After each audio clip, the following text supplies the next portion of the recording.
¿Qué tal? Seguimos entonces con genitales femeninos. Vamos a ver ahora el útero o matriz. Órgano que este es impar y medio, que se encuentra ubicado dentro de la cavidad pelviana. Recuerden que es el órgano encargado de la gestación, ¿sí? O sea que recibe el huevo fecundado, lo anida y ahí pasa su periodo de tiempo, desde 36 y 42 semanas, como ustedes saben, hasta su posterior expulsión durante el parto. Es un órgano hueco, ¿sí? Ya que tiene una mucosa, que es el endometrio, metros es matriz justamente en griego, por eso se lo llama uteromatriz, que sigue, bueno, la mucosa, el miometrio, que es la capa muscular, y luego tiene peritoneo en la mayor parte. Para hablar de algunas generalidades previas, hablamos de la ubicación normal y la posición normal del útero. La ubicación significa dónde está dentro de la cavidad pelviana, ¿sí? Eso significa, acá donde puse superior, asa y colon, que es decir que el útero tiene hacia arriba asas intestinales y colon pélvico. Hacia abajo, como inferior, tiene la vagina. Hacia adelante, como anterior, tiene la cara posterior o superior directamente de la vejiga. Y hacia atrás, como posterior, tiene el recto. O sea, está entre la vejiga por delante, el recto por detrás, las asas y el colon pélvico por arriba y la vagina hacia abajo. Sin embargo, también existe lo que se llama la posición normal del útero, que es la posición de anteversoflexión, donde flexión es una relación, como ven acá, es importantísimo, esto sí que después lo tienen que copiar y estudiárselo y sabérselo, entre el eje mayor del cuerpo y el eje mayor del cuello. Ahora les muestro un esquema. Lo más frecuente es que el cuerpo y el cuello se encuentren flexionados hacia adelante, vemos una flexión anterior, o sea, una anteflexión. Menos frecuentemente el cuerpo está flexionado hacia atrás y entonces hablamos de una retroflexión. Y también hablamos de la versión del útero, que es una relación entre el cuerpo uterino y el eje mayor de la pelvis. El eje mayor de la pelvis, vamos a ver, es un plano oblicuo hacia abajo adelante que coincide con la cara anterior de la vagina, que forma con la horizontal un ángulo horizontal de 60 grados. El cuerpo uterino queda delante de ese eje mayor de la pelvis. Por eso decimos que se encuentra en versión anterior, ¿sí? Que es lo normal. Pero cuidado, si se encontrara detrás de ese eje, ya debe decir en qué momento puede pasar eso, o sea, eso es patológico. O sea, la flexión puede ser anterior o posterior como variedades de la normalidad. En cambio, la versión, para ser normal, debe ser siempre anterior, no puede ser posterior. Observemos. Acá en esta imagen, ven el útero con la vejiga, con contenido de orina para que quede vertical, ¿sí? Tiene por delante la vejiga, por detrás el recto, hacia abajo la vagina y hacia arriba, no las dibujé, pero están las asas y el colon pélvico. Veamos. Nombré recién que tenía cuerpo y cuello. Bueno, esta es una vista de un útero puesto verticalmente, donde un cuerpo, que es la parte más voluminosa, que mide en sentido transversal, la parte más ancha, unos 4 centímetros, y el sentido antero-posterior varía de los 3,5 a los 5,5 centímetros, debido a que con los embarazos el útero queda ligeramente más grande a partir del cuerpo. Esto porque el útero es un órgano que sufre dos procesos cuando crece, no solamente de hipertrofia, o sea, aumento del tamaño de células, sino también de hiperplasia, aumento del número de células, ¿sí? Tiene luego un estrechamiento de 1 centímetro en promedio, que es el istmo, y luego tiene la parte más inferior el cuello, que mide 2,5 centímetros por 2,5 centímetros. Por la forma que adopta, los clásicos le han dado la forma de una pera, o sea, piriforme, aplanado. Piriforme, forma de pera, ¿sí? Aunque al cuerpo se le da la forma, para su estudio después, triangular, con una base o fondo hacia arriba y adelante, dos bordes laterales, el vértice coincide con el istmo y los ángulos laterales donde se desprenden la trompa que ya vimos, al igual que el ligamento uterovárico, y un ligamento más que es el ligamento redondo. Ya vamos a ver con esto. Ahora bien, use esto acá de ejemplo. Ya vimos ahí la imagen anterior, pero la puse acá más pequeña para que la recuerden. Acá está lo que les digo. Al ver lateralmente el útero, ¿sí?, vemos que el cuerpo está en un plano y el cuello en otro plano, ¿sí?, generando a nivel del istmo una especie de ángulo de flexión. Lo más frecuente es que el cuerpo esté flexionado hacia adelante con respecto al cuello. Por eso acá ven el eje mayor del cuerpo flexionado hacia adelante en relación con el eje mayor del cuello. El ángulo de flexión es de 100 a 120 grados en promedio, que es lo más frecuente, pero como ustedes ven acá, el cuerpo puede estar flexionado hacia atrás, esto como variedad atómica. Entonces ahí hablamos de retroflexión. Ahora bien, observen esta imagen. Si yo muestro la cara anterior de la vagina, coincide por donde está justamente el istmo, ¿sí?, del cuello. Y ese eje mayor de la pelvis, que es la cara anterior de la vagina, dijimos que era oblicuo hacia abajo y adelante, y hacia atrás formaba un plano, pero un ángulo de aproximadamente 60 grados con el plano horizontal. Como ustedes ven acá, en la imagen aislada, el cuerpo esté adelante o hacia atrás en flexión, siempre queda delante del eje mayor. Acá está delante del eje mayor. ¿Puede estar el cuerpo detrás de ese eje mayor? ¿Tendría que estar detrás del plano de la cara de la vagina? Sí, pero dije que es patológico, que es cuando el útero comienza a caerse por la vagina, con lo que se denomina el prolapso. Si el útero está dentro de la vagina, obviamente queda detrás de la pared anterior, ahí estaría en una retroversión. Pero eso, lógicamente, es patológico, ¿sí? Entonces, teniendo en cuenta todo esto que acabo de decir, el útero, como órgano, tiene relaciones de su cuerpo, de su istmo y de su cuello, ¿sí? El cuerpo tiene relaciones por su fondo, por su cara anterior, su cara posterior, sus bordes laterales, sus ángulos laterales, ¿sí? El istmo y el cuello tienen relaciones por cara anterior, posterior y laterales porque es un poquito más cilíndrico. En este sentido, vuelvo a tener la misma imagen, ¿sí? Vamos primero a lo fácil. La cara anterior del cuerpo uterino, ¿sí?, se encuentra tapizada por el peritoneo, que era el resultado de la reflexión del mismo a partir de la cara superior de la vejiga, o posterior superior, creando lo que se llama el fondo de saco vesicouterino. De ahí entonces que decimos que la cara anterior del cuerpo uterino se relaciona con la cara superior de la vejiga por intermedio del fondo de saco vesicouterino. La cara posterior del cuerpo, tapizado por peritoneo, corresponde a las asas intestinales y al colon pélvico. El fondo, tapizado por peritoneo, se relaciona con asas intestinales y colon pélvico. Los bordes laterales.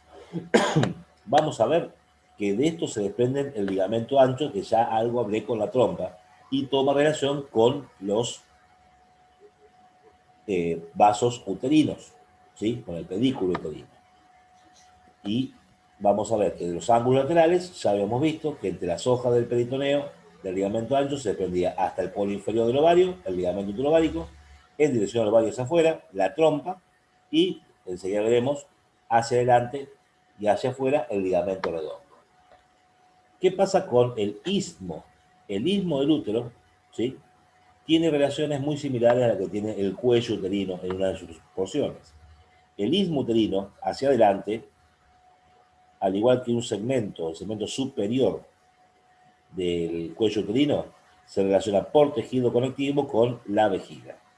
La cara posterior del istmo, tapizada por peritoneo, al igual que el cuello, forma la parte más superior del fondo saco de Douglas. Las caras laterales del istmo las vemos acá.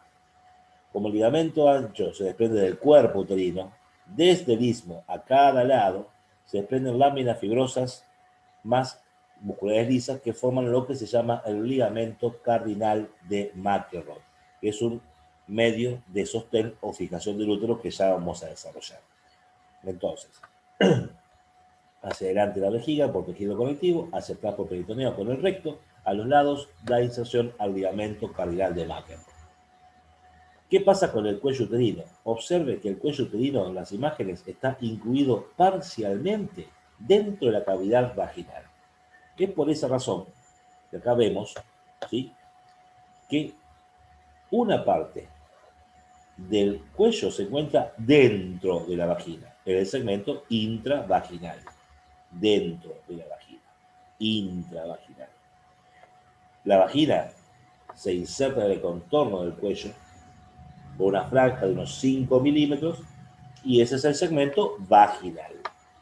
Y además tiene un segmento por encima de la inserción de la vagina, que es el segmento supravaginal, está por encima de la vagina. ¿Por qué enfatizo tanto?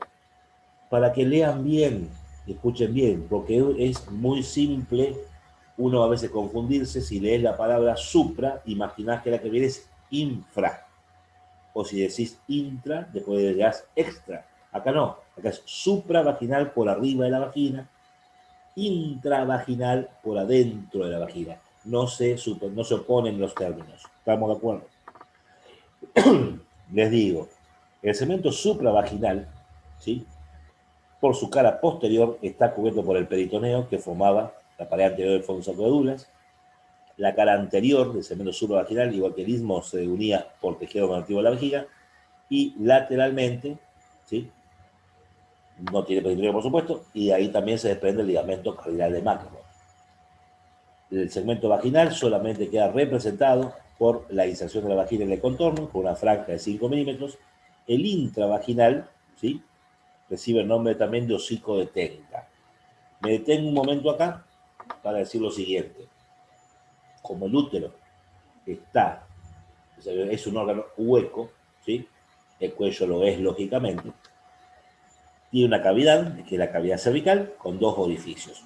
Un orificio endocervical dentro del cuello y un orificio exocervical fuera del cuello, en la parte externa. Este orificio exocervical está conectado con la cavidad vaginal.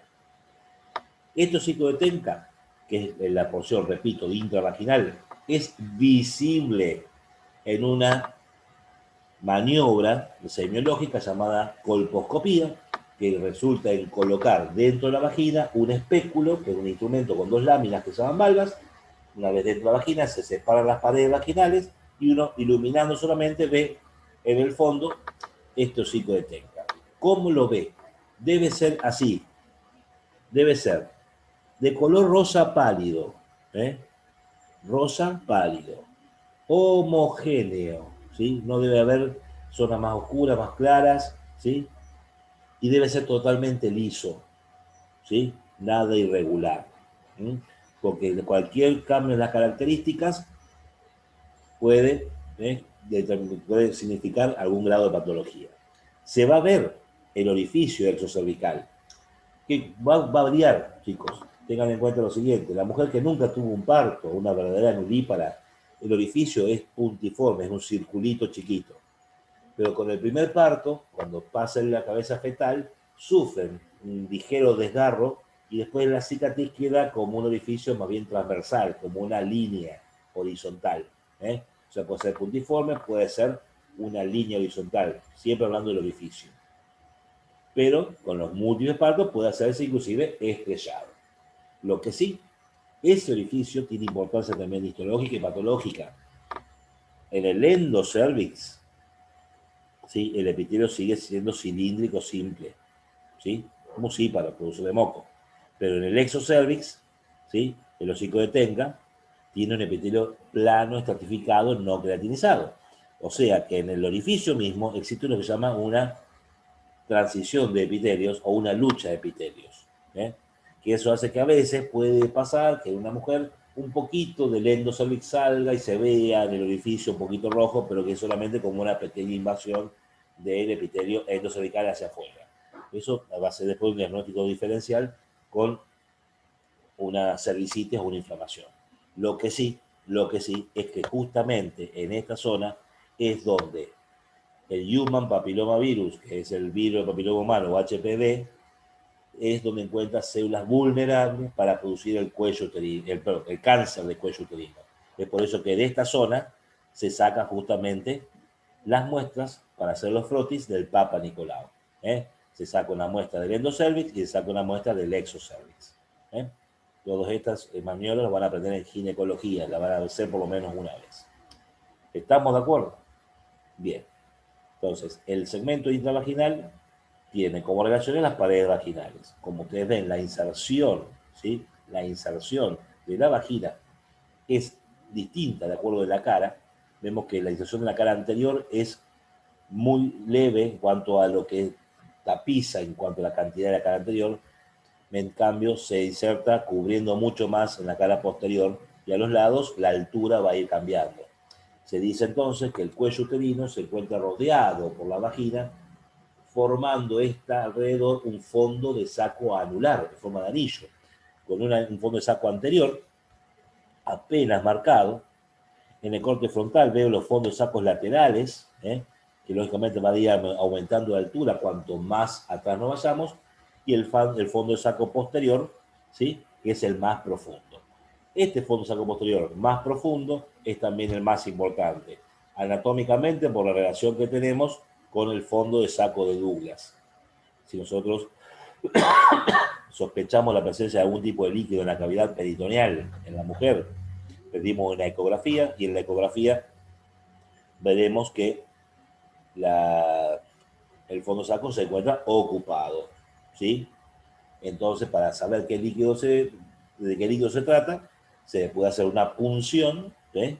Para explorar justamente ese líquido atravesando el fondo del saco posterior. Sacamos líquido de ahí porque es fácil colocar el espéculo y ya vemos dónde justamente hacer la punción. Y otra cosa importante es que tenemos que en el fondo del saco posterior fisiológicamente se produce el lago seminal en la eyaculación. Ahí se acumula el semen durante el coito. Bien, entonces, vamos a pasar a cuáles son los medios de unión o fijación del útero. Aclaro, medio de unión es todo aquel elemento que une un órgano a una pared o a otro órgano, pero se lo toma al de unión como de fijación o sostén cuando ese asegura la ubicación de ese órgano. Porque hay medios de unión que no aseguran, son solamente de unión. En orden de frecuencia, mejor dicho, en orden de importancia, perdón, el periné va a ser lo más importante, porque el periné es el que sostiene todos los órganos de la pelvis. Le sigue el ligamento cavidad de McEnroe y el ligamento ancho, en última instancia. Porque el ligamento redondo no sostiene, lo une a la pared, pero no lo sostiene, y el ligamento turovárico lo une al ovario, pero tampoco lo sostiene el útero. Acá, por ejemplo, vemos del ligamento redondo de la vista posterior superior, se desprende desde el ángulo lateral del útero, se dirige hacia arriba, fuera y adelante, atraviesa la pared abdominal anterior por ese famoso trayecto inguinal que estudiaron en nutrición, y luego de recorrerlo, ¿sí? Y salir por el orificio superficial, se ramifica por el tejido del monte de Venus y la extremidad anterior de los labios mayores de la vulva. Lo une a la pared anterior, pero no lo sostiene.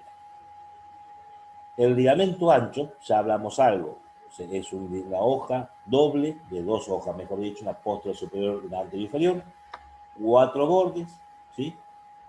De las cuales el borde interno es de donde se desprende, o sea, el borde lateral del útero. El borde externo se continúa con el peritoneo parietal pelviano, formando el límite anteroinferior de la fosita ovárica. El borde superior es libre, ¿sí? Y contiene la trompa. El borde inferior o base es donde se continúa con el peritoneo pelviano que tapiza la cara superior, ¿sí? Del plano profundo del perineo. Pero la presencia del ligamento redondo hace que justamente cuando sale el ligamento redondo arrastre una parte de ese ligamento ancho que la pared anterior, y eso constituye lo que se llama la aleta anterior, la prolongación de la hoja anteroinferior. También está levantada por el ligamento uterovárico, y esto lo dividía en mesosalpinx y mesometrio, con el nombre de aleta posterior. Y debido a que el mesosalpinx está hacia arriba, a este mesosalpinx también los autores lo llaman aleta superior. O sea, si hago un corte antero-posterior y lo veo desde afuera, veo esto.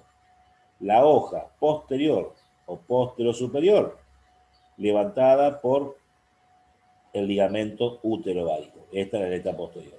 La hoja anterior levantada por ligamento redondo.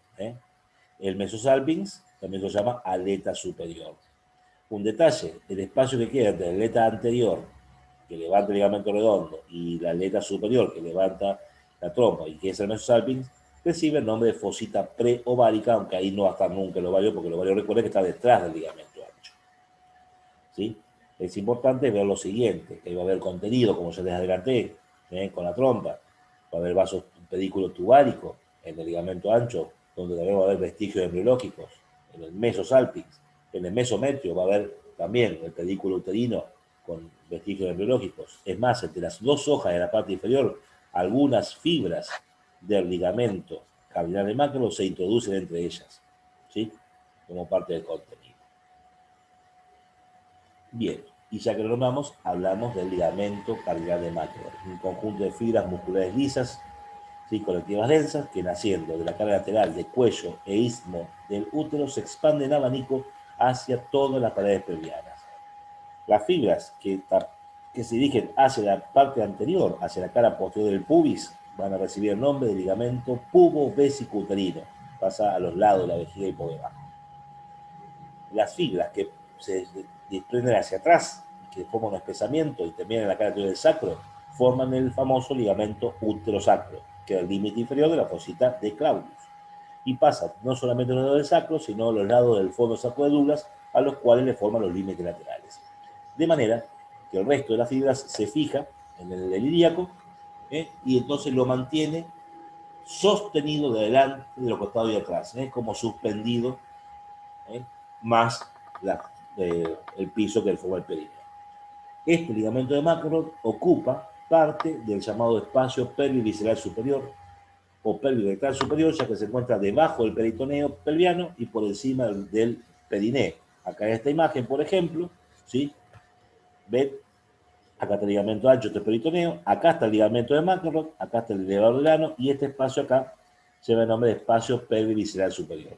Entonces, uno de los elementos que quedan en ese espacio, que es un espacio topográfico, limitado hacia arriba, repito, por el peritoneo pelviano, hacia abajo por el elevador del ano, hacia adentro por los órganos y hacia afuera por la pared lateral de la pelvis. Perfecto. Y para ir terminando, hablamos de los pedículos. La arteria que nutre al útero es la arteria uterina. Es una de las ramas terminales de la hipogástrica. Esta arteria, desde la hipogástrica, se dirige hacia abajo, adelante y adentro y acompaña al uréter, que también va hacia abajo, adelante y adentro, porque va en dirección de la vejiga. La relación de la arteria uterina con el uréter es la siguiente. La arteria uterina desciende por fuera y debajo del uréter. Cuando llega a la altura de la extremidad superior de la vagina, siempre esto está debajo del peritoneo, la arteria se coloca por delante y por encima, o sea que lo cruza al uréter de esta manera, a 1,5 centímetros de distancia de la extremidad superior de vagina. Por eso puse esto ahí. Mientras después el uréter sigue descendiendo, la arteria asciende debajo del peritoneo y se introduce entre las hojas del ligamento ancho y asciende por el borde lateral del útero en forma flexuosa. Llega al ángulo lateral y empieza a recorrer por debajo del ligamento uterovárico entre las hojas del ligamento ancho para anastomosarse, como ya sabemos, con la arteria ovárica. En el trayecto, la arteria uterina deja ramos al uréter, ramos ureterales, da ramos vaginales, da una arteria llamada cérvico-vaginal, que por un lado irriga el cérvix o cuello y por otro lado la extremidad superior de la vagina, y los vasos rectos o vasos uterinos que irrigan al útero. Y la última colateral que da es la tubálica interna, que irriga la trompa, luego se anastomosa con la tubálica externa de la ovárica. Las venas del útero se forman a partir de un plexo venoso uterino, que en realidad forma dos venas, una vena superior y una vena inferior, pero que después terminan acompañando a la arteria uterina, desembocando en la vena hipogástrica. Para destacar que el plexo uterino, además de recoger la sangre del propio útero, recoge de la parte interna de la trompa y también recoge la mayor parte de la sangre vaginal, que también tiene un plexo venoso vaginal. ¿Qué pasa con los linfáticos? Esto es importantísimo. Esto es importantísimo. No pueden no saber linfáticos de útero teniendo en cuenta el cáncer, pero el cáncer de cuello es frecuente. El cáncer de cuerpo es poco frecuente, es de mujeres más grandes, pero más grave. Ya lo van a ver por qué. A partir de las paredes uterinas hay redes de origen linfática, ¿verdad? Mucosa, submucosa muscular. De ahí salen los colectores y los vasos de distintos pedículos. Y estos se dividen en pedículos del cuerpo y pedículos del cuello. Y de estos hay principales y accesorios. En el sentido, si tomamos el cuerpo, la linfa, principalmente del útero, siguiendo a los vasos tubáricos y a los ováricos, drena en los ganglios abdominogórticos. Esto es lo que lo hace grave. Si bien es poco frecuente en mujeres mayores, si hay cáncer y empieza a haber metástasis, hace directamente los abdominogórticos, que enseguida pueden tomar el conducto torácico. Los accesorios son aquellos que van a ganglios hipogástricos, siguiendo, por ejemplo, a los vasos uterinos, a ganglios ilíacos externos, y hay un detalle que es para destacar, que hay vasos que siguiendo el ligamento redondo, drenan en los ganglios inguinales superficiales. ¿Sí? Y estos son palpables a simple vista en la raíz del músculo. ¿Eh? Los inguinales superficiales, como ustedes saben, drenan en los profundos, estos en los externos, y de ahí a los de promontorio, igual que los hipogástricos. Ahora, ¿qué pasa con el cuello? La linfa del cuello, con la misma red de origen, drenan en ganglios ilíacos externos, ¿sí?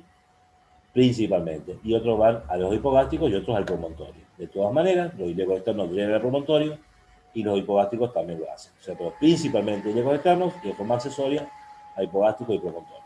Y una vez que llega al promontorio, como ya sabemos, a los abdominos aórticos. El conjunto torácico lleva toda esa linfa al confluente yúgulo subclavio izquierdo.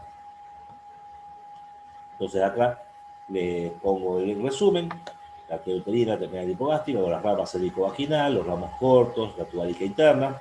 Nombré para también los ramos vaginales y ureterales, pero acá me hago referencia solamente a útero. Las venas uterinas, a partir del plexo con la vena hipogástrica. No nombré los nervios, pero a partir del plexo hipogástrico viene el plexo uterino, con filas vegetativas, que por más que sea músculo liso, el útero no tiene tanta importancia la inervación como sí la parte hormonal. Ustedes saben bien que la contracción muscular del útero está estimulado principalmente por la oxitocina, hormona hipotalámica, que se almacena en la neurohipófisis. Y los linfáticos uterinos, como ya les dije, los del cuello principales van a los ganglios ilíacos externos, los accesorios a hipogástrico y promontorio, y el cuerpo principales a los abdominogórticos y los accesorios a los inguinales superficiales, ilíacos externos y del promontorio. ¿Sí? Con esto terminamos por ahora y nos vemos la próxima. ¿Mm? Nos vemos.